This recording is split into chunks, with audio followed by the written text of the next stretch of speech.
आज तो मेरे शोहर ने जुल्म की इंतहा ही कर दी। उसने जुल्म के पहाड़ तोड़ दिए। उसने बांध के सारे मेरे बाल ही काट के रख दिए। औज़ुबिल्लाहिमिनश्शैतानिर्रजीम बिस्मिल्लाहिर्रहमानिर्रहीम। अस्सलाम वालेकुम माय यूट्यूब फैमिली, आप सब लोग कैसे हैं? उम्मीद करती हूँ आप सब लोग खैरियत से होंगे। अल्लाह मियाँ सबको खैरियत से रखे, आमीन सुम्मा आमीन। हम भी अल्हम्दुलिल्लाह अल्लाह ताला के फजल करम से बिल्कुल ठीक हैं। वतन की दास्तान चैनल के साथ मैं हूँ रेहाना। तो व्यूअर्स, सबसे पहले आप सबको जुम्मा मुबारक हो। आज जुम्मा का दिन है। तो व्यूअर्स, आज मैं जो है ना अपना व्लॉग स्टार्ट करती हूँ। आज तो मेरे शोहर ने मुझ पर जुल्म की इंतहा कर दी। उसने जुल्म के पहाड़ ही तोड़ दिए। उसने इतना मुझे मारा है, बहुत ही मारा है। और ये देखिए, बांध के मेरे बाल भी सारे उसने काट लिए हैं। मैं रोती रही, चीखती रही, चिल्लाती रही। उसने मुझे बांधा और बांध के मेरे बाल काट दिए। मेरे घर वाले दरवाज़ा बजाते रहे, उसने दरवाज़ा बंद कर रखा था। दरवाज़ा बजाते रहे, उसने दरवाज़ा नहीं खोला और मेरे बाल काट के फिर वो भाग गया। इतना उसने मुझ पे जुल्म किया। इसकी मेरे हस्बैंड आए हुए थे और मेरी तबीयत बहुत ज़्यादा ख़राब हो रही थी। मुझे बुखार हो रहा था, बहुत ज़्यादा शदीद बुखार था और बीपी भी मेरा लो हो रहा था। मैं लेटी हुई थी। जब वो आए तो वो आते ही मेरे साथ लड़ना शुरू हो गए। कहते, तुम क्यों लेटी हुई हो? तो भाभी ने कहा, इसको बुखार हो रहा है बहुत ज़्यादा, इसे ले जाओ, इसको बुखार चेक करवा दो और इसका बीपी भी लो हो रहा है, इसका बीपी भी चेक करवा और इसको कोई ड्रिप लगवा दो, कमज़ोरी हो रही है। इस बात पे वो मुझसे लड़ना शुरू हो गए। भाभी से भी लड़ना शुरू हो गए कि तुम क्यों ड्रिप का कह रही हो, और मुझसे भी कि जब भी मैं आऊँ तुम लेटी रहती हो। मैंने कहा, मैं तो कभी लेटती भी नहीं हूँ। मेरी तबीयत ख़राब भी हो तो मैंने कभी आपको फ़ील भी नहीं होने दिया कि मेरी तबीयत ख़राब है, और मैंने कभी उसे फ़ील नहीं होने दिया, क्योंकि मुझे पता है कि वो जिस ज़हनियत का बंदा है। तो वो आते ही मुझसे लड़ना शुरू हो गए कि शोहर जो होते हैं, जब वो आते हैं तो बीवियाँ उससे मुस्कुरा कर मिलती हैं और तुम यहाँ बीमार पड़ी हुई हो।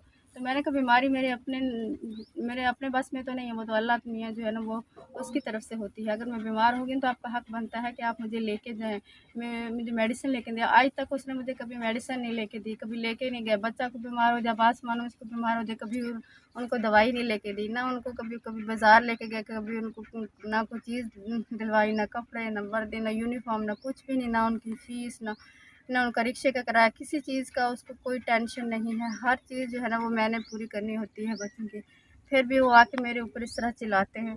तो मेरी तबीयत ख़राब हो गई थी, इसमें मेरा क्या कसूर था जो उसने मुझे आते ही मारना शुरू कर दिया, मुझसे लड़ना शुरू कर दिया और घर वालों को गालियाँ देना शुरू कर दी कि तुम लोग जो है ना, तुम मिरासी हो, तुम कुटाणे हो, तुम भीख मांगते हो, तुम ये हो, तो वो, तुम्हारे घर में कुछ भी खाने के लिए नहीं। वही तरह-तरह की इस तरह की बातें की। मैं चुप करके पड़ी रही। मेरी तो वैसे ही तबीयत बहुत ख़राब थी, मैं तो बोल भी नहीं सकती थी। इतना तेज़ मुझे बुखार हो रहा था, ऊपर से बीपी लो हो रहा था, टाँगों में, जिस्म में दर्द, सर में दर्द, मुझे वॉमिटिंग भी आ रही थी। बहुत ही मेरा बुरा हाल हो रहा था। मैंने मेडिसिन ली थी, घर में पड़ी हुई थी बुखार की और बीपी लो की, क्योंकि मैं मँगवा के रखती हूँ। मैंने खाई और मैं लेट गई। मैंने कहा, मैं थोड़ी देर सुकून करती हूँ, मेरी तबीयत ठीक हो जाएगी। लेकिन उस आदमी ने मुझे सुकून नहीं करने दिया। आते ही लड़ना शुरू हो गया। मैं लेट गई आराम से उसी कमरे में जिसमें वो बैठे हुए थे। बच्चे जो है ना, रात का टाइम था, बच्चे भी मेरे साथ लेट गए, उसकी बातें सुन रहे थे, जिस तरह वो मुझसे लड़ रहे थे और मुझे वो हिला के कह रहे, मम्मा पापा आपको गालियाँ देते जा रहे हैं, इतनी गंदी गालियाँ दे रहे हैं आपको, हम दूसरे कमरे में चले जाते हैं, हम नाना अब्बू के पास चले जाते हैं। मैंने कहा, नहीं बेटा, पापा आपके वहाँ जाके लड़ना शुरू कर देंगे, हम यहीं पे लेटते हैं। तो बस लड़ते-लड़ते वो उठे हैं, उसने उठ के जो है ना मुझे बाँध दिया और बाँध के मेरे ये देखें सारे बाल उसने काट दिए हैं। मैं चीखती रही, चिल्लाती रही और घर वाले दरवाज़ा बजाते रहे, उसने दरवाज़ा बंद कर रखा था। दरवाज़ा बजाते रहे, उसने दरवाज़ा नहीं खोला, तो उसने ज़ुल्म की इंतहा कर दी मेरे ऊपर, ज़ुल्म के पहाड़ तोड़ दिए। अब तो मेरी बर्दाश्त भी ख़त्म हो गया। इतना ज़ालिम इंसान है वो, बहुत ही ज़ालिम इंसान है। मैं रोती रही, चीखती रही, चिल्लाती रही, उसने कुछ भी नहीं सुना, मेरी एक बात भी नहीं सुनी। रो रो के मेरा बुरा हाल हो गया। उसने मुझे इतना मारा, बहुत बहुत ही ज़्यादा मारा उसने मुझे। मेरा बुरा हाल हो गया रो रो के। उसने मेरे बाल भी सारे काट दिए हैं और मुझे गंजा करके रख दिया उसने। बच्चे भी चीखते रहे, चिल्लाते रहे, उसने हमारी एक भी नहीं सुनी। और मानो जो ये कहती, मामा ये देखें पापा आपको गालियाँ देते जा रहे हैं।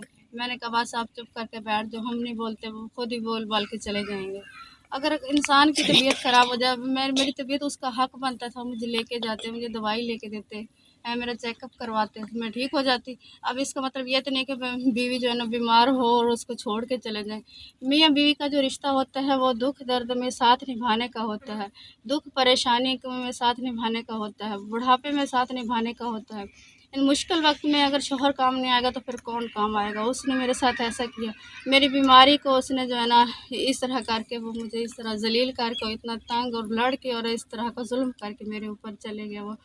मुझे ऐसे इंसान की कोई ज़रूरत नहीं। मैंने उससे साथ कहे थे दोबारा यहाँ ना आना। मुझे आप जैसे शोहर की ज़रूरत नहीं जो दुख दर्द में तकलीफ़ में जो है ना मेरे काम ना आए। तो उसका मैंने क्या करना। कहते हैं ना वो दोस्त वही होता है जो दुख दर्द में काम आए, तकलीफ़ में काम आए। जब शोहर मेरे इस दुख तकलीफ़ में मुसीबत में काम नहीं आएगा, परेशानी में काम नहीं आएगा, बीमारी में काम नहीं आएगा, तो फिर मैं ऐसे शोहर का क्या करूँगी।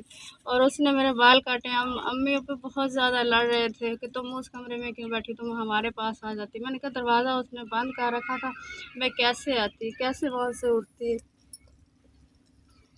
कैसे मैं वहाँ से उठती। उसने दरवाज़ा बंद कर रखा था और मुझे इतना तेज़ बुखार हो रहा था, मुझे कुछ समझ नहीं आ रही थी, मुझसे उठा भी नहीं जा रहा था, बीपी मेरा लो हो रहा था। बच्चे रोते जा रहे थे, चीखते जा रहे थे, उनको भी दरवाज़ा नहीं खोलने दे रहा था। घर वाले दरवाज़ा बजा रहे थे, उसने एक ना सुनी। और फिर आज अब मुझसे बोलने की भी हिम्मत नहीं रही। इसके साथ ही मैं आज के व्लॉग का एंड करती हूँ। अगले व्लॉग में आपसे मिलूँगी। उस वक्त तक के लिए अल्लाह हाफ़िज़।